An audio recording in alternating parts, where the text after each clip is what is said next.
What if the letters of ancient scripts weren't just symbols for words, but actual codes that programmed reality itself? Imagine that.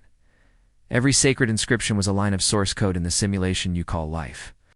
Welcome to the hidden code of ancient languages, the forgotten programming of our universe.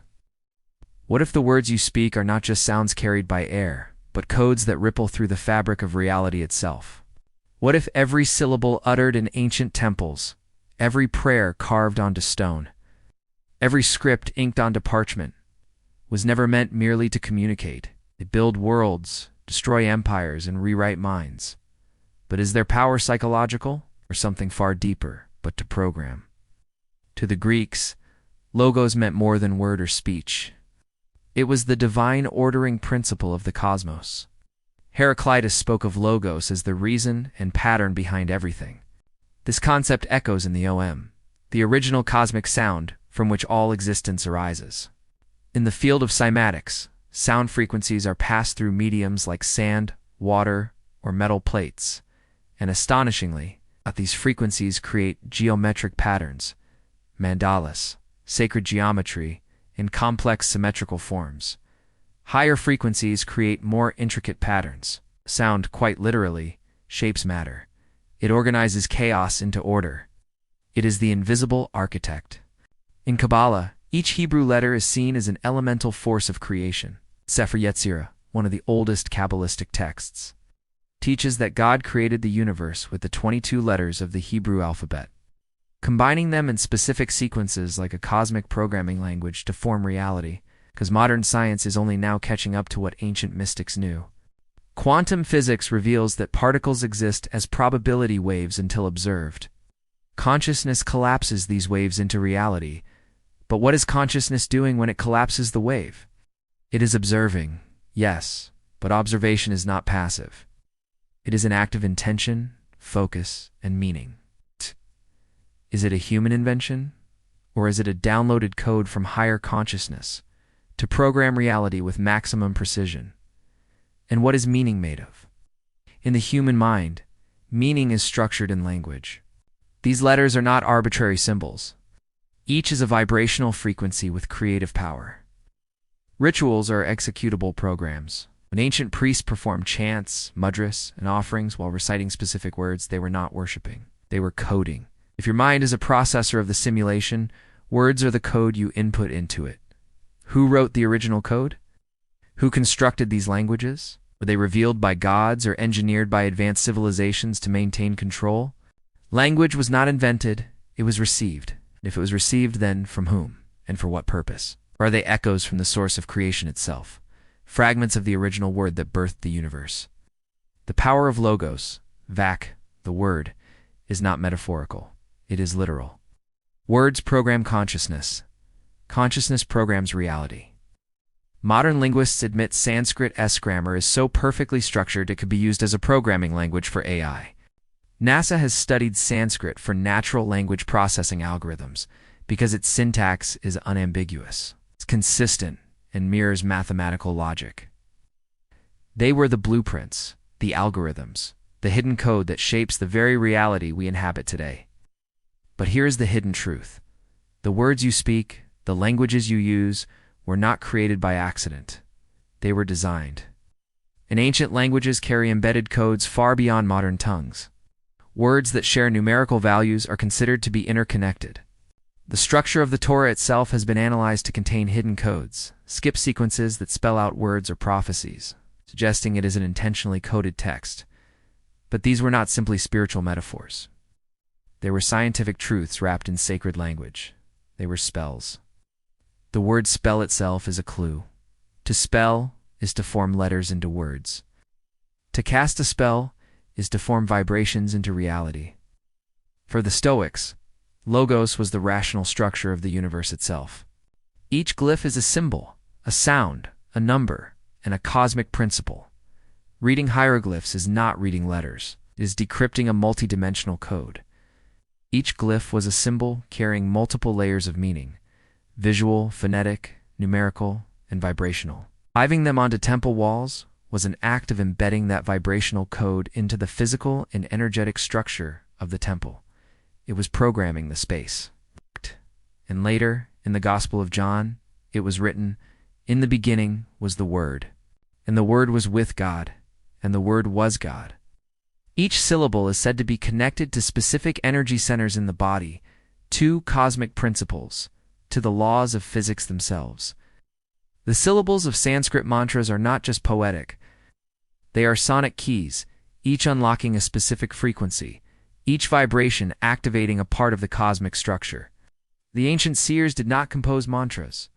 They heard them, as if tuning into the source code of reality itself.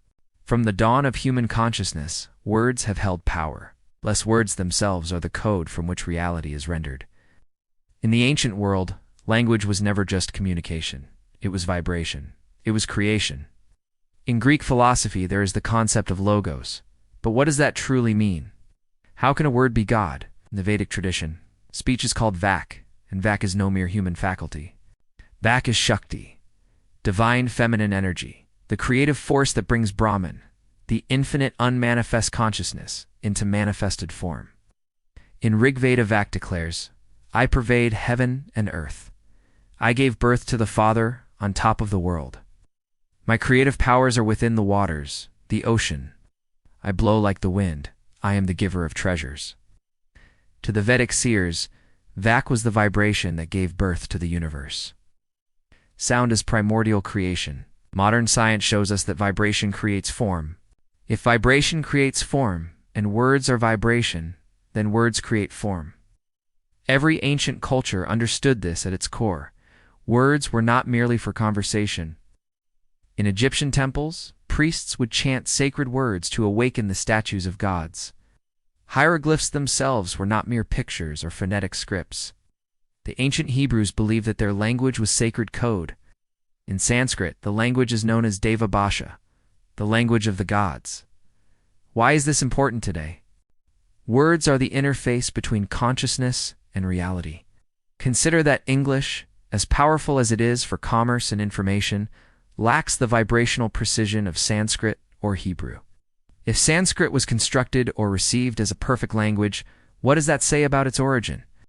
Likewise, Hebrew words carry numerical values. Gematria is not merely numerology, it reveals the fractal mathematics embedded in the language. And what about Egyptian hieroglyphs? Their multidimensional meanings suggest a form of data compression far beyond alphabetic languages. Imagine for a moment that reality is a simulation. If so, then the structures we call sacred languages are subcodes. Words are functions. Sentences are scripts. This is the hidden power of language. The ancients knew it. Modern science is only beginning to rediscover it. But there is a deeper layer of mystery. If these ancient languages are codes to program reality, the further we dig into the origins of language, the more we find that our ancestors believed in its divine origin. As we continue this journey, we will uncover how ancient scripts across cultures were far more than tools for communication. Imagine for a moment walking into an ancient temple. The stone walls are etched with intricate symbols that seem to pulse with hidden meaning. The air is thick with incense. The dim light flickers across rows of carvings, and as you run your fingers across them, a feeling stirs within you. We jot down notes, send texts, type emails, scribble shopping lists. Language is a tool for convenience.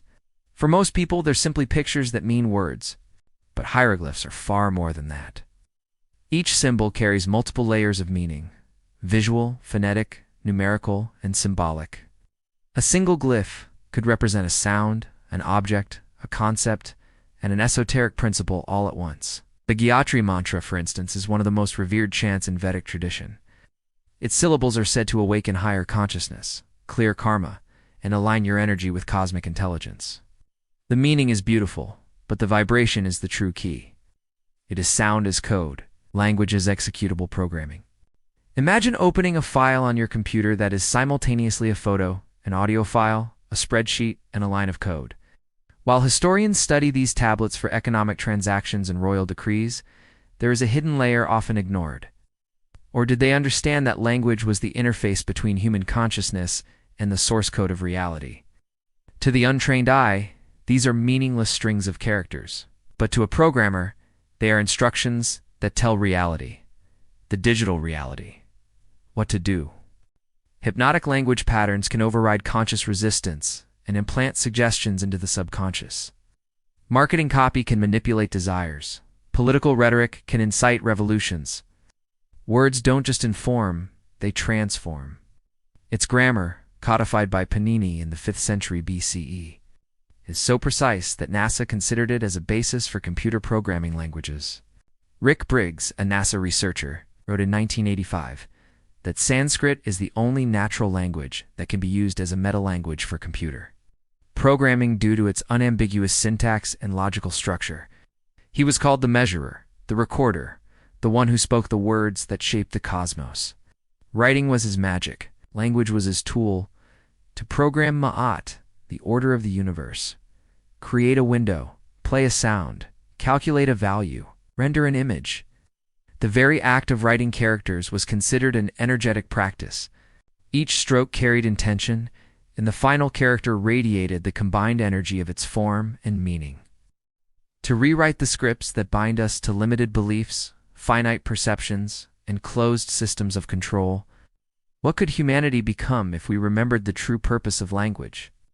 Certain talismans were written with specific brush techniques to channel ki, the life force energy, and influence reality. Programming languages shape the virtual worlds we live in every day. They were given to shape it.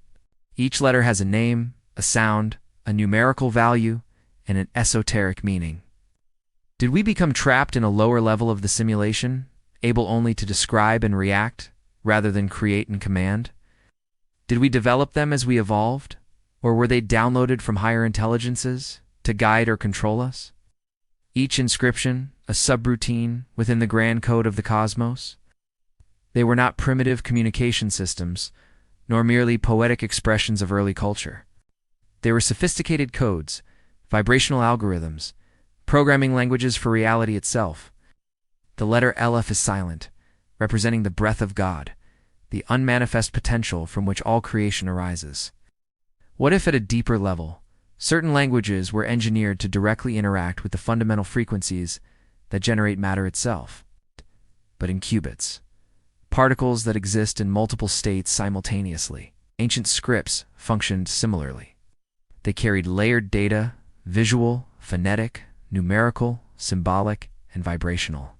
Reading or chanting them was like running a quantum program within your consciousness and the universe itself. That is the first spoken sound, representing the house, the vessel that holds creation. Together, Aleph and Bet form the beginning of creation, silent potential manifesting into structured reality. The Torah is said to be the blueprint of the universe.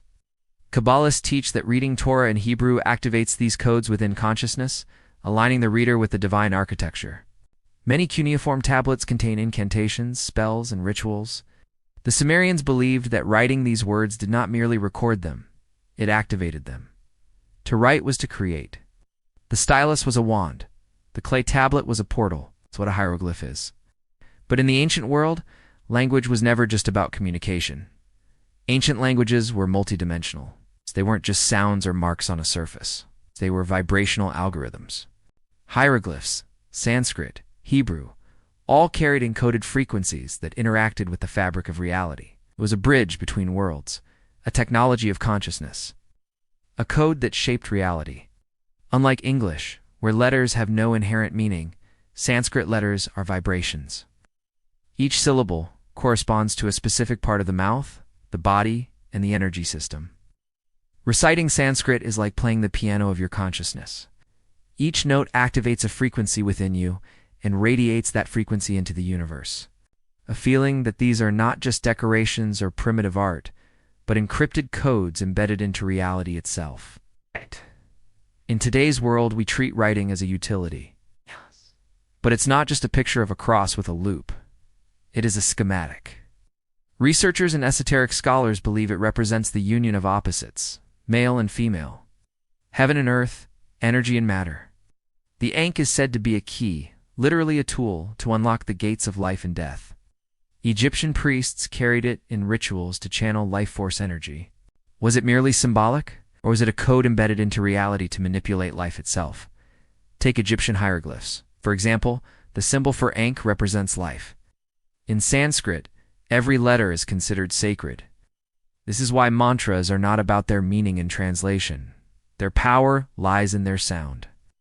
In ancient Mesopotamia, the Sumerians invented cuneiform, wedge-shaped marks pressed into clay tablets. Hebrew, too, carries this principle. When you combine these insights, a deeper pattern emerges. Modern science is starting to catch glimpses of this. In quantum computing, we understand that information is not just stored in bits. Why did our ancestors develop such complex writing systems? Was it merely to record agricultural data and tax records? Consider this. In the modern digital world, we have programming languages like Python, C++, and JavaScript. Now imagine that ancient languages were programming languages for the simulation we call physical reality. Each symbol was an instruction.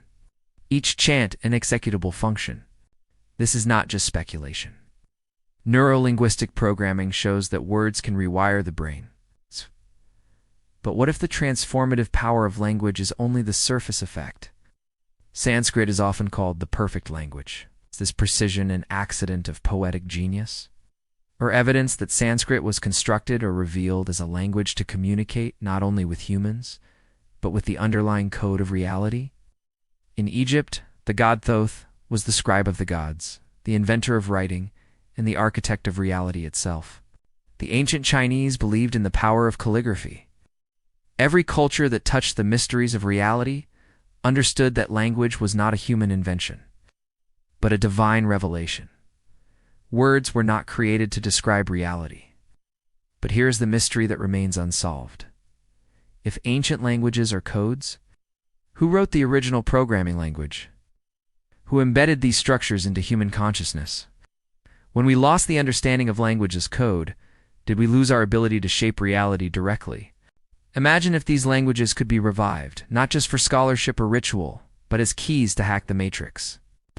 This is the hidden truth behind ancient scripts. In the chapters to come, we will explore how each major sacred language carried unique structures of power, and how their loss disconnected humanity from its deepest creative potential. Sound is invisible, intangible, and yet it shapes everything you see.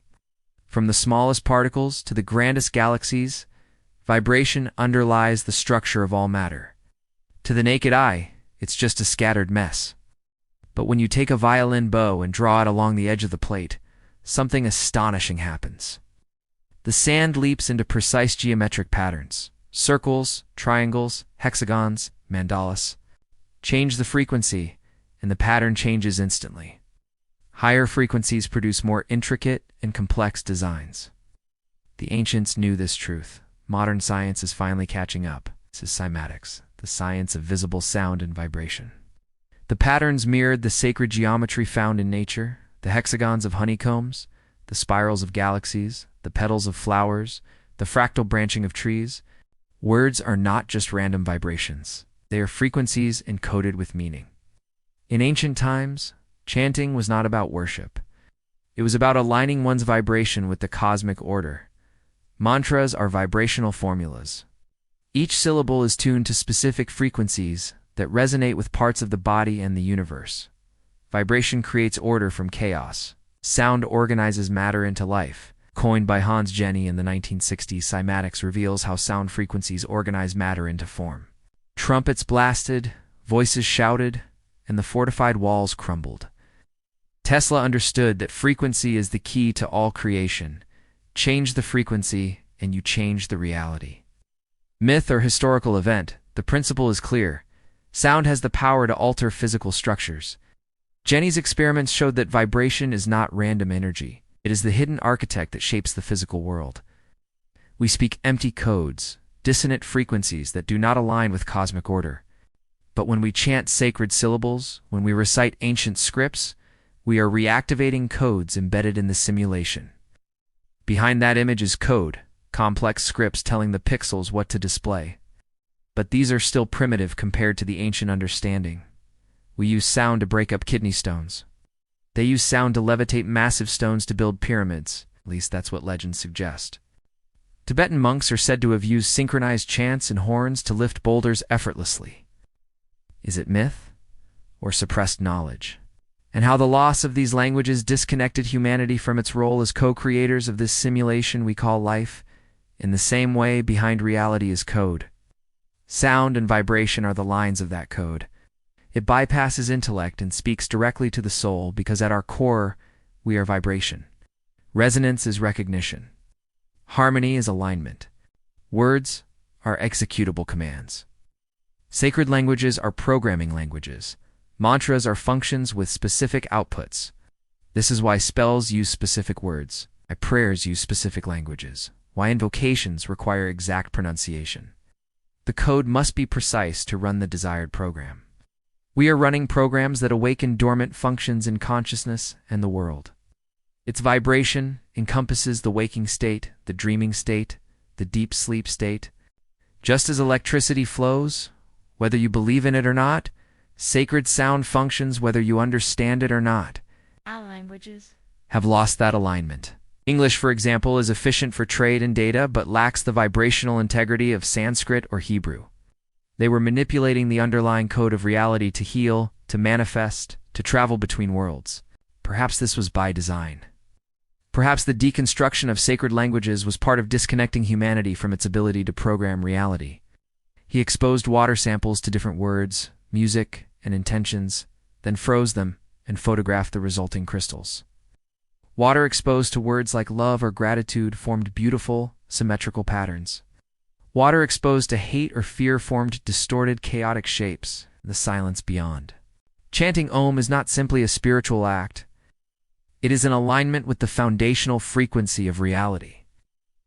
Imagine pouring fine sand onto a metal plate. Jenny used electronic oscillators to generate specific frequencies and filmed how substances like sand, water, and metal particles arranged themselves into geometric shapes.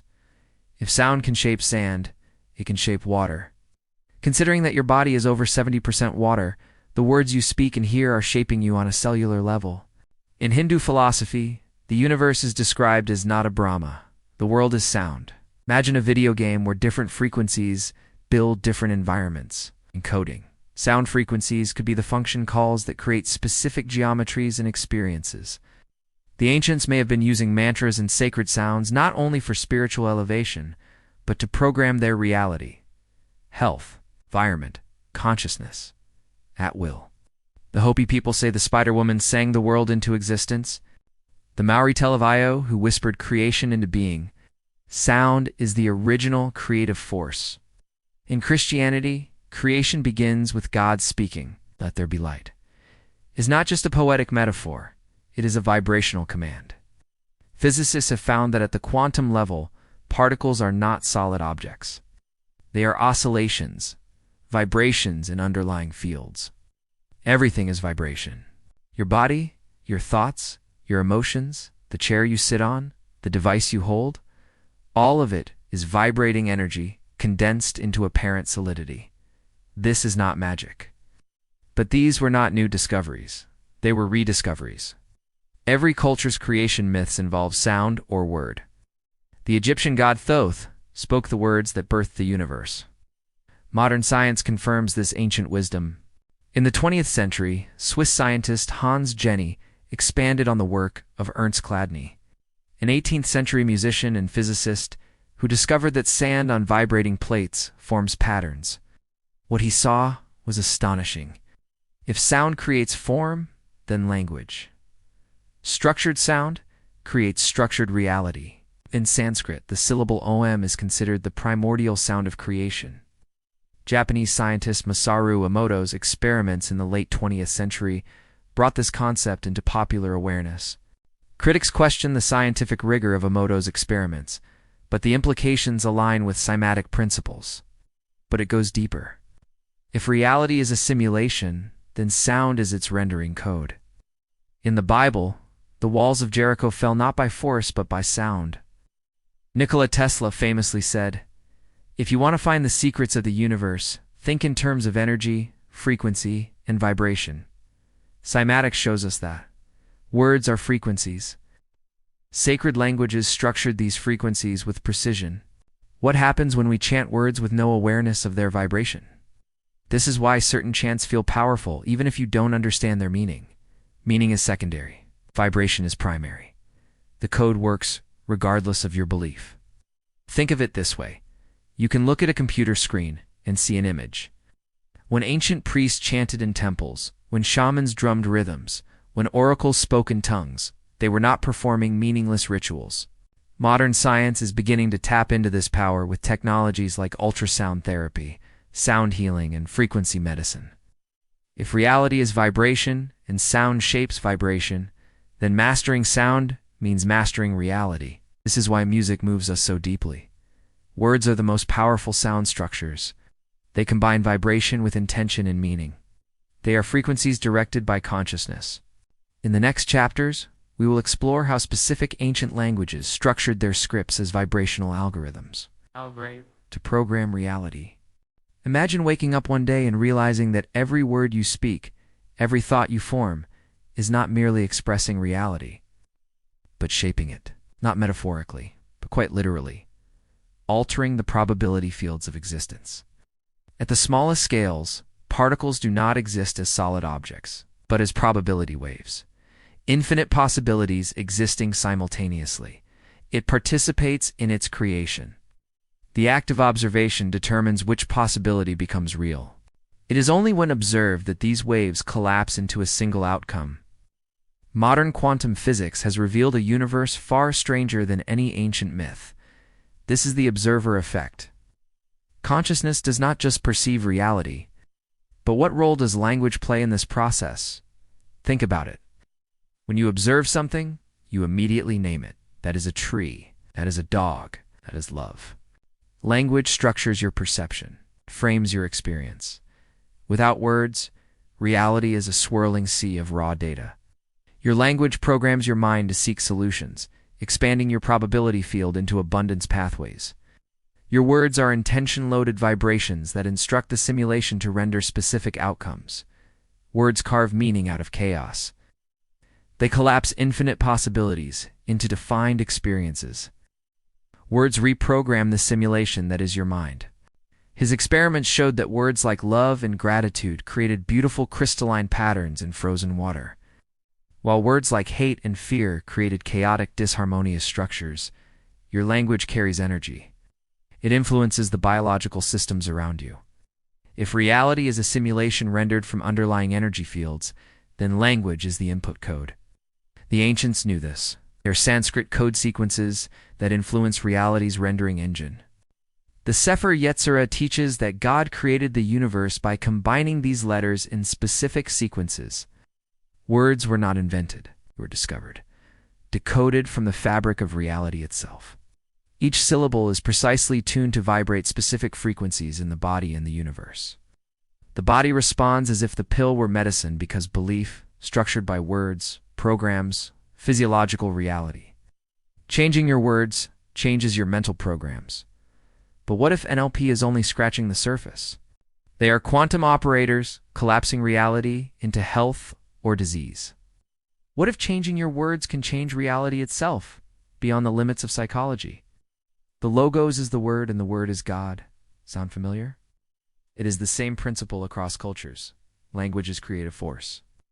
Panini's Ashtadhyayi, written in the 5th century BCE, contains algorithms that rival modern computational linguistics. Was this an accident? Or was Sanskrit designed as a bridge between human consciousness and cosmic code? It is quantum linguistics. Ancient priests, shamans, and sages knew this. Their chants and spells were not poetic theatrics. They were executable programs. Critics argue over his methods, but the principle aligns with cymatics. Vibration creates form, and words are structured vibrations. Every sentence you speak programs your mind, your body, your environment. Speaking is casting spells. That is why it is called spelling. Your internal narrative is your source code. Change the code, and the rendered world changes. Sanskrit, Hebrew, Egyptian hieroglyphs, these were structured not just for communication, but for programming. Imagine if you spoke words aligned with divine frequencies, structured like the sacred languages of old. We will see how losing these languages disconnected humanity from its power, and how reviving their codes can restore your ability to be not just a player in this simulation, but a conscious programmer of your reality. You would be speaking directly to the simulation, programming it to render health, abundance, wisdom, and awakening. But what if language does more than define? What if it programs?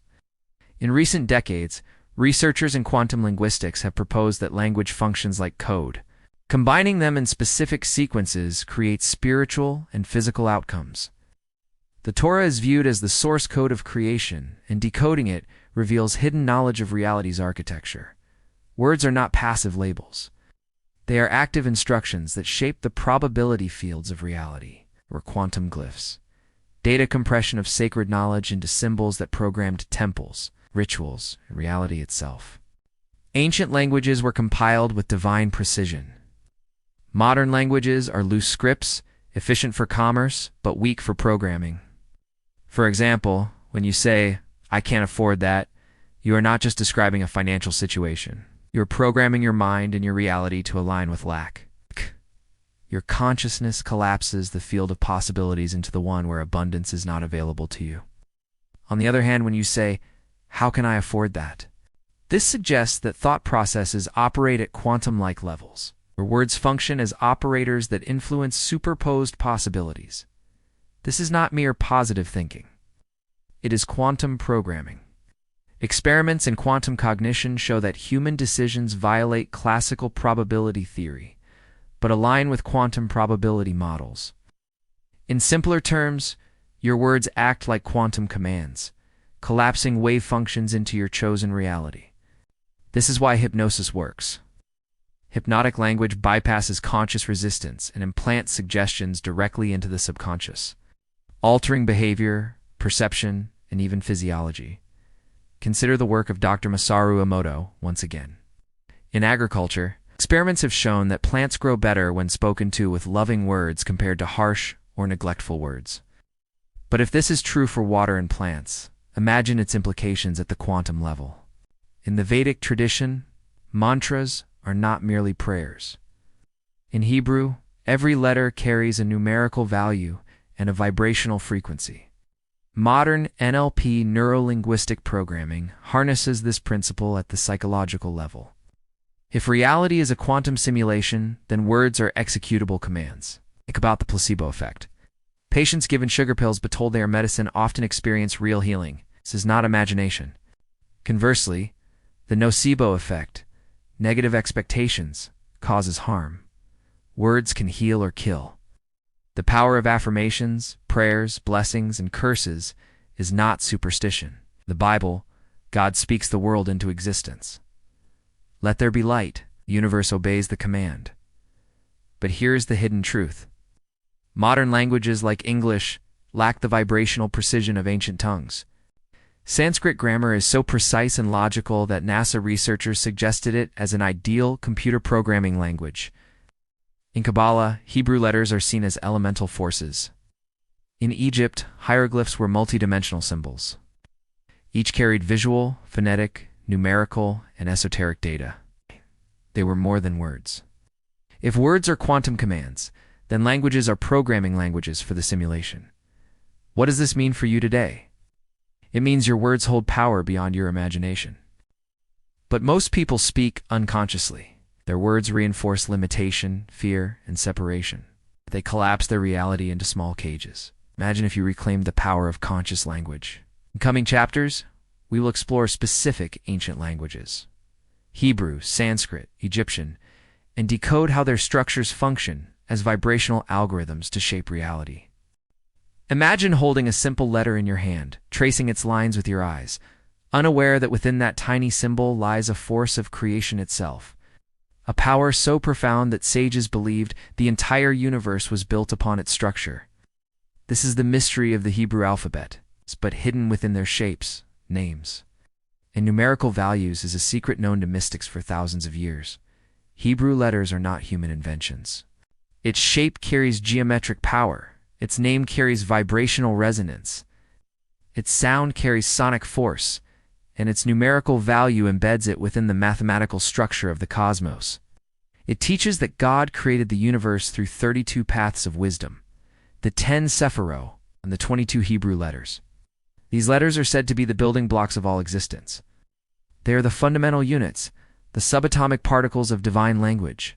Dalet means door, representing entry into knowledge or reality. The breathy H is associated with divine revelation and presence. Yod, the smallest letter, is considered the point of creation, the seed from which all grows. The letters are not arbitrary. They are intentional designs embedded into the very fabric of creation. Words that share the same value are considered to have a hidden connection, a vibrational resonance that links their meanings across dimensions. Beyond its surface stories lies a matrix of letters, numbers, and frequencies that encode the structure of reality itself. Some Kabbalists teach that the Torah is a single continuous name of God, broken into readable segments for humans, but at its core, a program running the universe. Its pronunciation has been lost. But Kabbalists teach that meditating on its letters aligns one's consciousness with the creative force of the universe. Their shapes, sounds, and values influence the wave function of reality, collapsing it into specific forms aligned with divine intention. It is not simply a name, it is an algorithm that maintains existence. They are not simply words spoken to God. They are executable codes, commands that interact directly with the architecture of creation. Its vibrational and algorithmic power is dormant, like ancient software forgotten on an old computer. Were they invented by humans as cultural artifacts, or were they revealed, downloaded into human consciousness from a higher intelligence that programmed this simulation? The sages warned that without understanding the true nature of the letters, humanity would lose its connection to divine creative power. Yes. If instead of speaking unconsciously, we spoke with the precision of Kabbalistic awareness, programming our lives, our bodies, our world with divine algorithms encoded in the letters, to speak them with awareness is to program reality with the language of its source code. But to the ancients, words were spells, and letters were the elemental forces from which spells drew their power. To write a letter was to invoke its frequency. To speak it was to activate its function. The letters existed before the world, as archetypal forces within the divine mind. It is a divine programming system for reality, tool to create, to heal, to align, to awaken. A technology so advanced it appears as mysticism, but behind its mystery lies the logic of the universe itself. Creation occurred when God arranged them into specific sequences, forming the commands that generated reality. They are the original quantum operators. For example, the Hebrew word for love has the numerical value 13, the same as 1. In computer programming, everything reduces to code, zeros and ones arranged in sequences that instruct the computer to render images, play sounds, perform calculations, or run complex simulations. They combine them into sacred names, meditating upon their forms to align their consciousness with higher realities.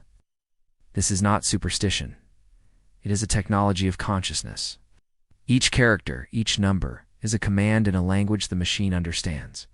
While controversial, the idea aligns with the Kabbalistic teaching that the Torah is divine code, not merely historical narrative. It implies that love and unity are vibrationally identical, two expressions of the same code.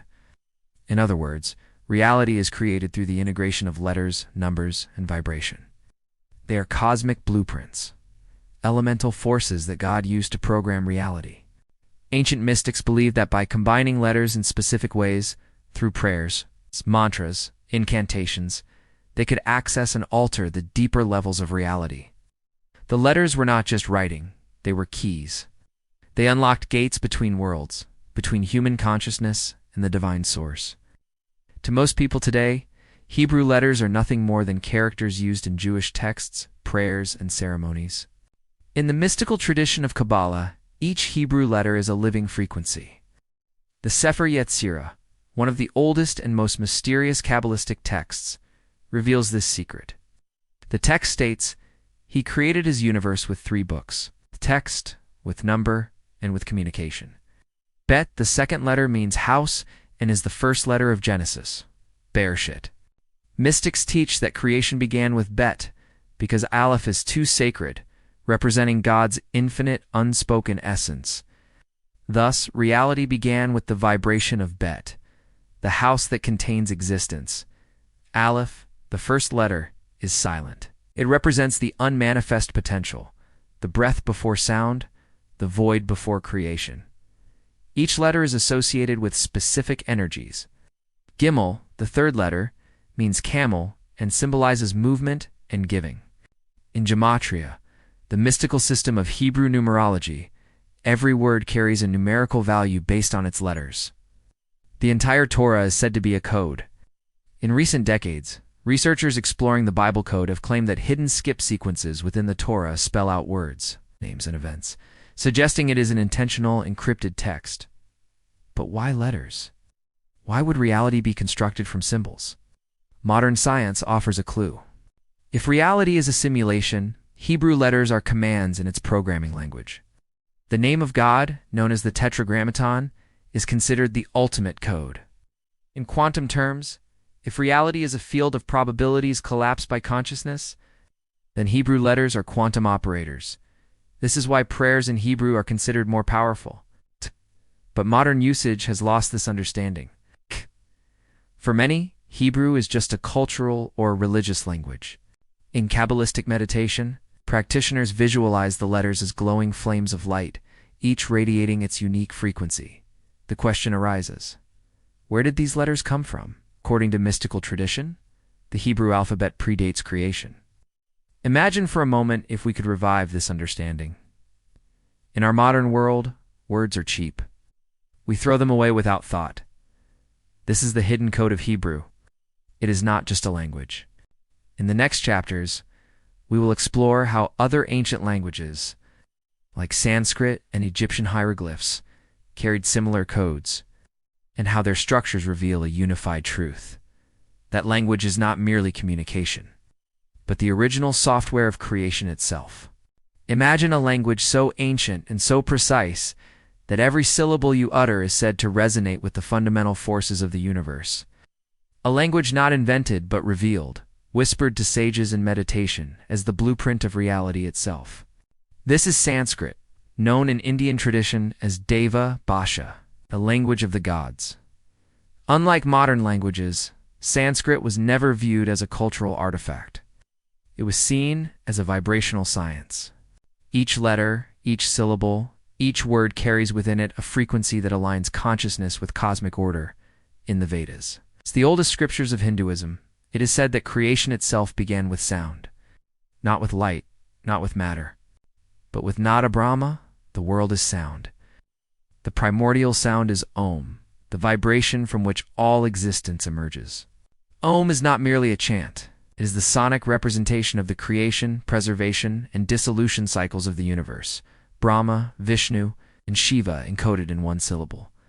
But Sanskrit's power goes beyond philosophical symbolism. Its structure is unlike any other language on earth. The ancient grammarian Panini, around the 5th century BCE, codified Sanskrit grammar in the Ashtadhyayi, an 8-chapter treatise containing nearly 4,000 rules. Modern linguists are astonished at its precision, comparing it to a perfect computer programming language. NASA researcher Rick Briggs wrote in 1985 that Sanskrit is unambiguous and so systematically structured that it could be used for artificial intelligence, natural language processing. Why?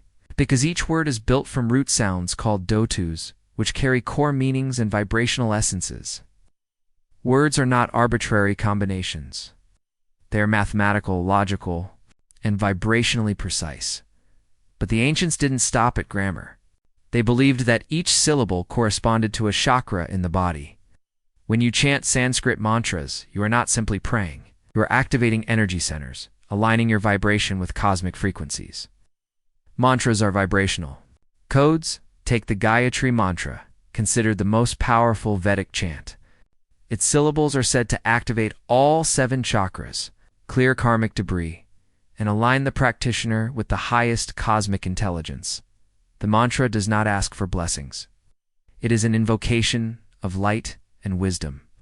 Its vibration creates the alignment it describes, or the Maha Mrityunjaya mantra, dedicated to Shiva, the transformer. This mantra is said to conquer death, not by begging for immortality, but by aligning the chanter with the consciousness that transcends death. The syllables themselves carry frequencies that activate healing, regeneration, and transcendence. In Sanskrit, the alphabet is called Varnamala, garland of letters. Each letter is linked to specific parts of the mouth, from the back of the throat to the lips, creating a systematic flow that mirrors the creation of sound from the unmanifest to the manifest. This flow is said to reflect how consciousness becomes, matter how vibration crystallizes into form. In the tradition of Tantra, mantras are not composed. They are revealed. Sages hear them in states of deep meditation, as if tuning into the source code of reality. Each mantra is considered a deity, a conscious frequency with specific functions. When you chant a mantra, you invoke that deity, not as a figure outside you, but as a vibration within your own consciousness. This is why pronunciation is critical. Slight changes in sound alter the frequency, just as a single wrong character in computer code can render a program useless. Mantras are vibrational algorithms. Their efficacy depends on precision. Modern science is beginning to explore the power of Sanskrit sounds. Studies on chanting Om show it activates the vagus nerve, inducing relaxation and parasympathetic nervous system dominance. Brain imaging reveals Om chanting deactivates the amygdala, reducing fear and emotional reactivity. Ancient yogis knew this experientially. Science is only now confirming what they practiced for millennia. But Sanskrit's power goes beyond the body. If reality is a simulation, Sanskrit is its command language. Its root sounds, dotus, are like functions. In programming, they combine to create complex outputs, words, sentences, mantras, which in turn create changes in the simulation's rendering. When sages chanted mantras, performed yanas fire rituals, and recited Vedic hymns, they were not engaging in empty rituals. They were running programs. They were executing vibrational codes to influence weather, heal disease, bless crops, protect kingdoms, and elevate consciousness. The Rig Veda describes sound as the first movement from the unmanifest to the manifest. From the unmanifest came vibration, from vibration came sound, from sound came ether, and from ether came the elements. This mirrors string theory in modern physics, which proposes that particles are not points of matter but vibrating strings. Vibration is reality. This is why Sanskrit is called Deva Bhasha, not because it is spoken by mythological gods, but because its structure, vibration, and meaning align with the frequencies that create and sustain reality. It is the language of divine programming. The question arises, where did Sanskrit come from? Was it a human invention, gradually evolving from primitive grunts to sophisticated grammar? Or was it revealed fully formed, as sages claim, downloaded from cosmic intelligence as the operating system of reality? Unlike other languages, Sanskrit shows no signs of evolution from simpler forms. Its oldest hymns are as complex as later compositions. There is no Proto-Sanskrit. It appears fully formed in the Rig Veda. Some scholars suggest it was a constructed language, but by whom? If ancient astronauts visited Earth, as some theorists propose, could Sanskrit have been gifted to humanity as a programming language to interact with the simulation? Or is it the natural language of consciousness itself, emerging spontaneously in the minds of awakened seers? Whatever its origin, its structure remains unmatched. Each word is not just a label, it is a vibrational formula. Each mantra is not just a prayer, it is an executable code. Each chant is not just devotion, it is a key unlocking functions within the simulation. Modern use of Sanskrit often reduces it to names of yoga poses or casual mantras for relaxation. But its true power lies in its precision. When used with awareness, Sanskrit can align your consciousness with cosmic intelligence, activate dormant potentials, and reprogram the limitations you have unconsciously accepted. Imagine using Sanskrit as it was intended, as a command language to alter your reality, to heal your body with sound, to elevate your mind with vibration, to awaken your soul with the frequencies of divine consciousness. This is why ancient temples resounded with Sanskrit chants, why sages spent lifetimes memorizing thousands of verses, why mantras were kept secret, passed only to worthy disciples. They were not words, they were codes. Sacred technologies embedded in language. In the next chapters, we'll explore how Egyptian hieroglyphs functioned as multidimensional codes, how language and simulation theory are intertwined, and how the loss of these ancient codes has disconnected humanity from its true creative power. Imagine standing before a wall carved with symbols so precise, so intentional, that you feel they are looking back at you. Symbols that are not merely letters or pictures, but portals to another reality. This is the mystery of Egyptian hieroglyphs. 2. Modernized hieroglyphs are beautiful art, ancient carvings depicting gods, animals, and daily life. But to those initiated into the priesthood, hieroglyphs were far more.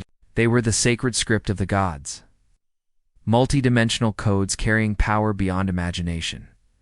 The word hieroglyph itself comes from Greek hieros, meaning sacred, and glyphing, meaning to carve. But the Egyptians called their script **** Medu Necher, the words of the gods. ***, they believed these symbols were not human inventions, but divine gifts. Thoth, the ibis-headed god of wisdom and magic, was said to have created writing. But Thoth was not just a scribe. He was the architect of reality, in Egyptian cosmology. Thoth maintains Mat, cosmic order, through the power of words. His writing does not record reality, it creates it. When Thoth speaks or writes, reality obeys. This is why hieroglyphs were carved on temple walls, sarcophagi, amulets, and ritual tools. They were not decorations. They were **** programs embedded into the simulation ***. Unlike alphabetic languages, hieroglyphs operate on multiple levels simultaneously. Each symbol has a visual meaning. For example, an owl represents the sound M, but also symbolizes wisdom and night too. A phonetic value, the owl glyph is pronounced M, functioning like a letter 3. An ideographic meaning, the symbol carries conceptual significance. Owl as wisdom. Mystery, the unseen, for a numerical value. Numbers were embedded in symbols. It's used for sacred mathematics and cosmic measurement. 5. A mythological connection. Each glyph links to gods, its cosmic principles, and esoteric forces. This multidimensional layering is what modern linguists call **** polyvalence. But to Egyptian priests, it was the essence of magic. Writing a hieroglyph invoked its vibration. Carving it into stone anchored its frequency into the temple or object, embedding the program permanently. For example, the Ankh, often called the key of life, is not just a symbol for life. Esoterically, it represents the union of male and female energies, the cross and loop, the fusion of heaven and earth, and the channel through which life force flows. Some researchers suggest it was used as an energy device, held by priests to channel electromagnetic currents during rituals. The jed pillar, representing stability, was not just a tree trunk or a spinal column symbol. It was a schematic for energetic alignment, possibly connected to resonance technologies used in temples. The glyph itself carried stabilizing frequencies when carved or spoken. Temple walls were covered in hieroglyphic inscriptions for a reason. They created resonant chambers where the carved symbols interacted with chanting, incense, and ritual to generate fields of energy.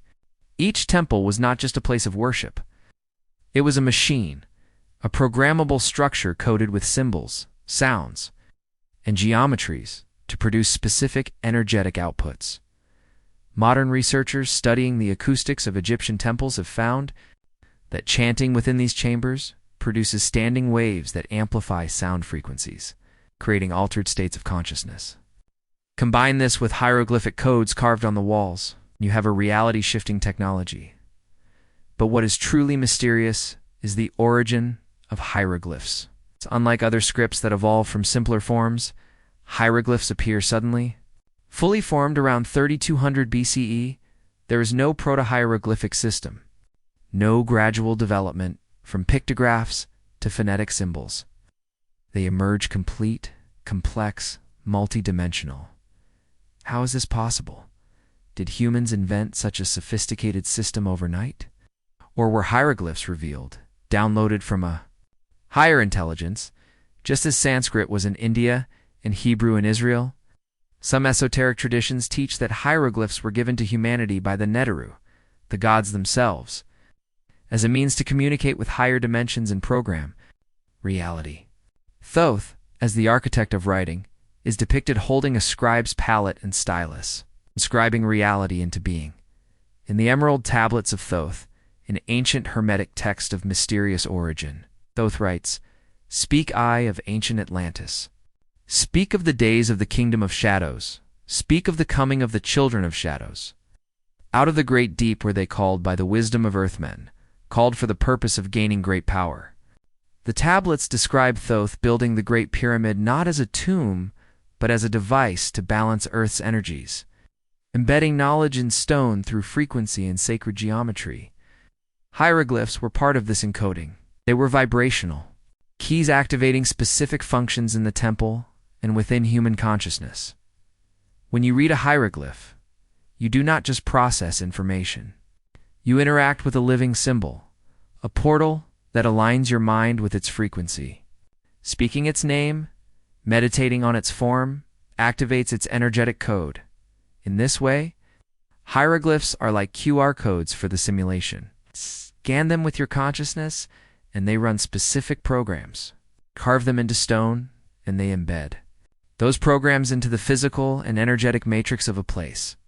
Some researchers believe that Egyptian priests used hieroglyphs for more than ritual.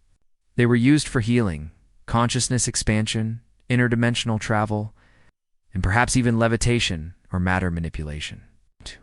While mainstream Egyptology dismisses these ideas as fantasy, ancient texts speak of words of power that could move stone, heal wounds, and commune with gods. If reality is vibration, and hieroglyphs are vibrational codes, then their potential is limited only by knowledge of their true function. But what happened to this knowledge? The decline of Egyptian civilization? The priesthood was dismantled, temples were closed, and hieroglyphs fell silent. By the time of the Roman Empire, no one could read them. The language of the gods was lost, reduced to mysterious pictures on crumbling walls. It was not until the 19th century, with the discovery of the Rosetta Stone, that hieroglyphs were partially decoded. But modern translations focus on phonetic and literal meanings, ignoring the vibrational and esoteric layers. The code remains largely unbroken. Imagine what could happen if we relearned the true function of hieroglyphs. If we combine modern frequency science with ancient symbol knowledge, could we unlock their original power? Could we heal bodies with carved symbols, alter consciousness with glyph sequences, or even manipulate the simulation's rendering? Hieroglyphs are not dead symbols of a fallen civilization. They are dormant programs waiting for conscious beings to reactivate them. In the next chapters, we will explore how language and simulation theory intertwine, and how these ancient codes might still function as subroutines within the cosmic operating system, waiting for those who remember how to use them. Imagine for a moment that you are a character in a video game. You wake up every day, go to work, interact with other characters, make choices, and believe you have free will. But behind the scenes, everything you do is processed and rendered by code algorithms that determine your environment, your interactions, and even your perception of choice. What if this is not just a metaphor, but your actual reality? The simulation theory, popularized by philosopher Nick Bostrom in 2003, proposes that it is highly likely we are living in a computer simulation created by an advanced civilization. If such a civilization existed and ran ancestor simulations, to study their past, the number of simulated realities would vastly outnumber base realities. Statistically, it is more probable that we are in a simulation than in the real universe. Elon Musk echoes this, stating there's a 1 in billions chance we're in base reality. But if this is true, what is the operating system running this simulation? What are its programming languages? What are its codes? In our digital world, programmers use languages like Python, Java, or C++ to create simulated environments. These languages have syntax, functions, variables. and libraries structured systems that communicate with the computer's operating system to render a virtual reality. If reality is a simulation, then ancient languages might be the subcodes. Embedded into the simulation, words, chants, mantras, and symbols are not just cultural artifacts. They are executable commands within the larger codebase of reality. This concept is not as far-fetched as it sounds. Modern quantum physics reveals that particles exist as probability waves until observed. Consciousness collapses these waves into a single outcome. In a simulation, this is akin to rendering the program only renders what the player observes. To save processing power, language plays a critical role in this rendering. When you name something, you define it. Before a child learns the word tree, it sees a mass of colors, shapes, and textures. Once it learns tree, its perception collapses into a defined concept. The word structures the observation. The code collapses the wave function, but it goes deeper. In programming, words are not mere labels, they're commands. Print, if, while function, each instructs the computer to perform an action. In the simulation of reality, ancient languages function similarly. Mantras in Sanskrit are not poetic verses. They are vibrational algorithms. Each syllable is a frequency that interacts with consciousness in the quantum field. Chanting a mantra is not worship. It is executing a command that alters the rendering of reality. The Hebrew Sefer Yetzirah teaches that God created the universe with letters, combining them into words that became the structures of existence. Each letter is an elemental force. Combining them in specific sequences runs programs that manifest physical reality. In Egypt, priests carved hieroglyphs onto temple walls, not to decorate, but to embed vibrational codes into stone, creating resonance chambers that altered consciousness. And energy flows within the temple. The glyphs were executable codes within the architecture of the simulation. Consider neurolinguistic programming, NLP, in modern psychology. By changing language patterns, therapists rewire the subconscious mind, altering behavior, perception, and emotional states. Language programs the mind. The mind influences the body in reality. This is programming within programming. If reality is a simulation, then language is its command line interface. Ancient languages like Sanskrit, Hebrew, and Egyptian hieroglyphs were structured for maximum precision, minimal ambiguity, and multidimensional function, characteristics of advanced programming languages. Modern languages, while efficient for trade and conversation, lack this structure. They are like simplified user interfaces, good for communication but useless for direct programming of the simulation. This might explain why the Tower of Babel story exists across cultures. Humanity once spoke a single language that connected them directly with the divine. When they misused it, their language was fragmented, disconnecting them from direct creative power. They could no longer program reality. They could only describe it. If simulation theory is true, this fragmentation of language could have been intentional. A safeguard in the code to prevent users from hacking the system. Ancient languages were backdoors. Modern languages are sandboxed interfaces. But can we regain this power? Modern science is exploring sound frequencies for healing, plant growth, acceleration, and even structural manipulation. Cymatics shows us that vibration organizes matter into form. Sacred languages, structured with precise vibrational algorithms, can potentially re-access functions within the simulation. Imagine using Sanskrit mantras to alter quantum probabilities, Hebrew letters to reprogram physical reality, or hieroglyphs to activate dormant functions within your consciousness. Magic, mysticism, and prayer would no longer be acts of faith, but technologies of code. This is what ancient priests, shamans, and sages practiced. Rituals were not superstition. They were programming sessions. Temples were not churches. They were code execution chambers. Initiations were not symbolic. They were upgrades, granting access to deeper layers of the simulation. In digital terms, most humans operate as basic users. They experience the rendered interface but have no access to the source code. Sages and initiates were root users. Administrators with command line access, capable of running scripts that altered their reality and ascended their consciousness beyond the confines of the simulation. But with time, knowledge was lost or hidden. Language became utilitarian. Rituals became hollow traditions. The sacred was desacralized. Humanity forgot it was not merely living in a world, but participating in its coding. Today, we're on the cusp of rediscovering these truths. Quantum. Physics, neuroscience, linguistics, and ancient wisdom are converging, revealing that reality is not a fixed objective construct, but a rendered experience shaped by observation, intention, and language. If this is true, what does it mean for you? It means that every word you speak, every thought you form, every chant you utter is not merely expression. It is creation. It is coding. The question is, are you coding consciously or unconsciously?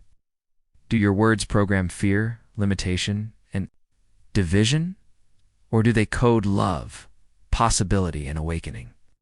In the next chapters, we will explore how the lost languages, scripts like Linear A, Rongorongo, and the Indus script, may have contained codes now lost to us, and how reclaiming this knowledge could reconnect humanity to its rightful role as co-creators within the simulation we call reality.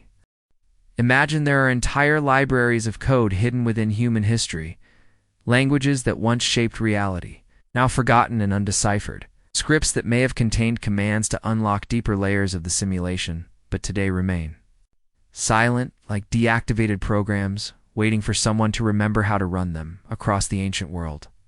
Archaeologists have uncovered mysterious scripts that no one alive today can read. These are not mere symbols of forgotten tribes. They are the lost languages of civilization, Linear A, Rongorongo, and the Indus script. Take Linear A, discovered on the island of Crete. This script predates Greek Linear B and was used by the Minoans, one of the oldest advanced civilizations in Europe. Their palaces had complex plumbing, advanced art, and multi-story architecture, yet their script remains undeciphered. We know their economy, trade routes, and religious rituals only through indirect archaeology. Their actual words, thoughts, prayers, and commands are lost. Why is this significant? Guess when Linear B was deciphered, it revealed not only transactions, an inventory list, but references to gods, rituals, and offerings. If Linear A carried similar data, what mantras, vibrational codes, or reality programming knowledge is hidden within those symbols? Or consider the Indus script found in Mohenjo-Daro and Harappa, remnants of the vast Indus Valley civilization. These cities had advanced urban planning, standardized weights and measures, and complex drainage systems thousands of years before modern civilization. Their seals depict animals, deities, and what appear to be sacred symbols. Yet their script remains unreadable. Hundreds of symbols etched into steatite seals lie silent, their meaning locked away. Some researchers suggest the Indus script was purely symbolic, not a full language. Others argue that its brevity on seals reflects its use as a sacred code, not mundane writing. Perhaps it was never meant for storytelling or trade, but for programming. Vibrational inscriptions activating functions within the simulation, etched onto seals and worn as talismans. Then there is Rongorongo, the mysterious script of Easter Island. Wooden tablets covered in glyphs of humans, animals, and geometric forms sit in museums undeciphered. The Rapa Nui people claim they once read them, but after colonization and cultural destruction, the knowledge was lost. Oral tradition suggests these tablets carried the genealogies of gods and kings, chants to control nature, and codes to maintain. Mana. Spiritual power. Imagine that. A tiny island in the Pacific possessing a script that could command the forces of nature. If true, Rongorongo was not simply writing. It was a command language for reality itself. Why have these scripts been lost to us? Was it mere historical accident, the natural decay of culture over time? Or was it intentional? Were they erased by conquerors to sever people from their power? Or perhaps the simulation itself limits access to these codes, preventing humanity from regaining root user status. In programming, when a system is updated, old functions are deprecated. If linear A Rongorongo and indescript were operating system functions from previous versions of the simulation, their loss may be more than cultural amnesia. It could be an intentional deletion of functions no longer allowed. But what if we could recover them? Imagine decoding linear A and discovering not just economic records, but mantras to control probability fields. Imagine reading the indescript and finding vibrational formulas to align mind and matter, heal disease, and awaken higher consciousness. Imagine translating Rongorongo and uncovering chants that command the ocean, the winds, and the fertility of land. What would that mean for humanity today? It would mean regaining access to functions locked away for millennia. It's reconnecting with the sacred languages that do not merely describe reality but shape it. This is why language extinction is so dangerous. Every language carries unique concepts, vibrations, and worldviews. When a language dies, a universe dies with it. Today, thousands of indigenous languages are on the brink of extinction. Ow. With their loss goes the knowledge of plants, animals, weather patterns, healing methods, and spiritual traditions, but perhaps something deeper too, access codes to the simulation in the digital world. Losing a programming language means losing the ability to maintain old systems or run specific functions.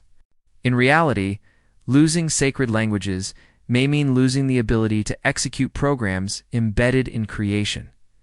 This is why colonizers erased native languages, banning them in schools and replacing them with colonial tongues. God controlled the language, and you control the thought, and you control the perception of reality. Control perception, and you control the simulation itself. But what if these lost languages are still within us? Carl Jung spoke of the collective unconscious, the reservoir of all human memories, archetypes, and wisdom. If these languages were once spoken by our ancestors, their frequencies still resonate within our DNA and collective memory. Perhaps awakening these codes does not require deciphering them externally, but reactivating them internally. Through meditation, chanting dream work, or deep intuitive exploration, we may remember what was once forgotten. Indigenous shamans often say, "The songs teach us." They receive chants and words in visions, dreams, and altered states. They do not compose them. They hear them, as if tuning into the source code of reality. What if the lost languages can be heard again in similar ways? This idea is not fantasy. Linguists studying language evolution acknowledge that humans are born with universal grammar, innate language structures hardwired into the brain. Could there be a deeper universal grammar, a cosmic grammar embedded in our consciousness, waiting to be reactivated? If so, the lost languages are not truly lost. They are dormant, like archived code on an old server waiting for an administrator to access, decrypt, and run them once more. In the next chapter, we'll explore what it would mean to awaken these languages, to reclaim their power, and to become conscious programmers of the simulation, stepping beyond passive existence to intentional creation. Imagine for a moment that every sacred word, every lost language, every hidden code was rediscovered, that humanity awoke tomorrow with full awareness that reality is programmable, that language is not mere poetry but the original operating system of creation. What would you do with such power? Would you use it to heal, to align your life with divine purpose, to awaken others from illusion? Or would you seek to dominate, to bend the simulation to your ego's desires, repeating the same cycles of power, corruption, and downfall that have haunted human history? In ancient times, those who mastered language's true power were called magi, sages, seers, prophets. They understood that words create reality. Their silence was as powerful as their speech. They guarded mantras, names of God, and sacred scripts, not out of elitism, but out of responsibility. Because once you know that words are executable commands in the simulation, you realize the stakes. In our modern world, we have forgotten this. Words are cheap. Social media vomits endless. Streams of unconscious language, insults, judgments, meaningless updates. We speak without awareness, unaware that every word we utter is a code written into the matrix of reality. This is why your life reflects your inner and outer language.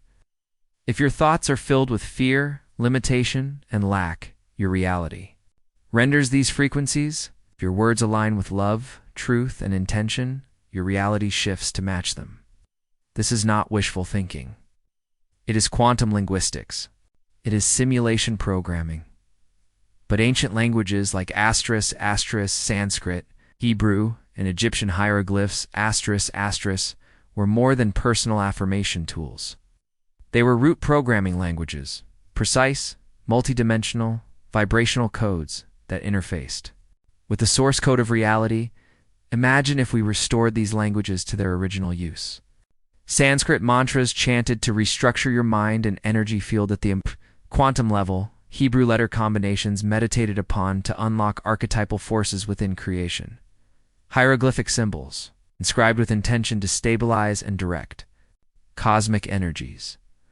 What could humanity become if we remembered that language is the bridge between consciousness and the quantum field? That reality is not a fixed stage upon which we act, but an interactive rendering that responds to our frequency, intention, and words. Some futurist dream of uploading consciousness into AI systems to achieve immortality. What if true immortality is remembering that you are already an eternal programmer, temporarily experiencing life within your own simulation?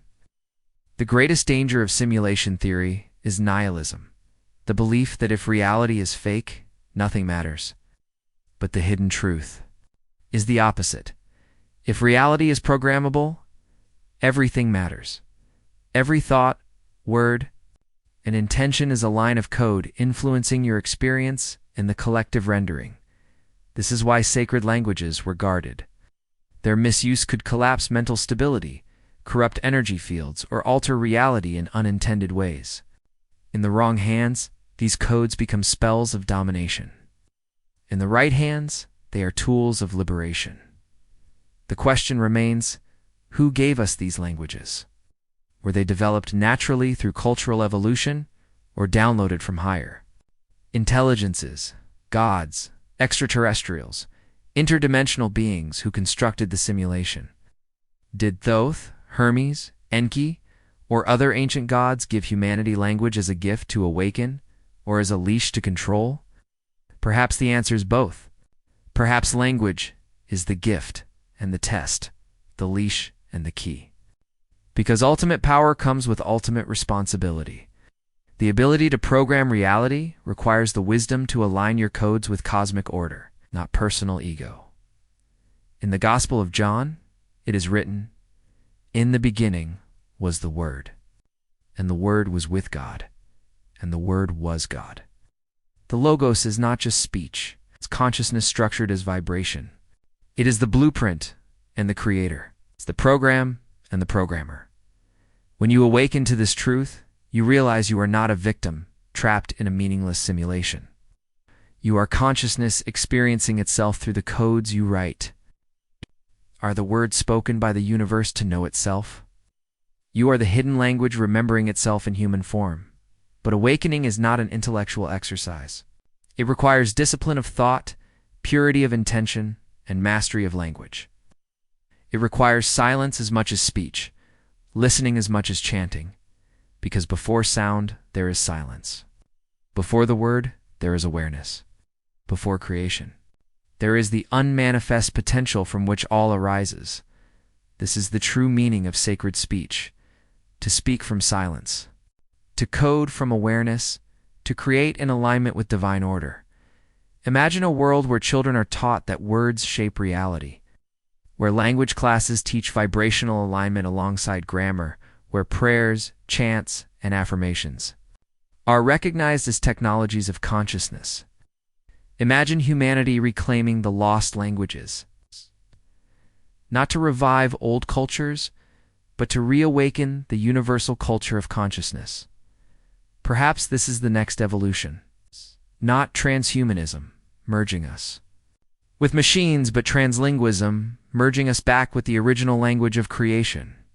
Not uploading our minds to artificial simulations, but downloading divine codes into our embodied simulation to awaken heaven on earth. In the silence between your thoughts lies the unspoken word. In the stillness of your heart lies the seed syllable. Of creation, you are the mantra. You are the hieroglyph. You are the Hebrew letter. You are the logos. Remember this. And you will remember how to write the next line of your life's code with awareness, attention, and love. Because the simulation does not trap you, it reflects you. And when you master the codes, you will see that there is no prison, only a playground of vibration waiting for the divine word within you to speak it into reality. Welcome back, programmer. The codes are within you. Speak wisely.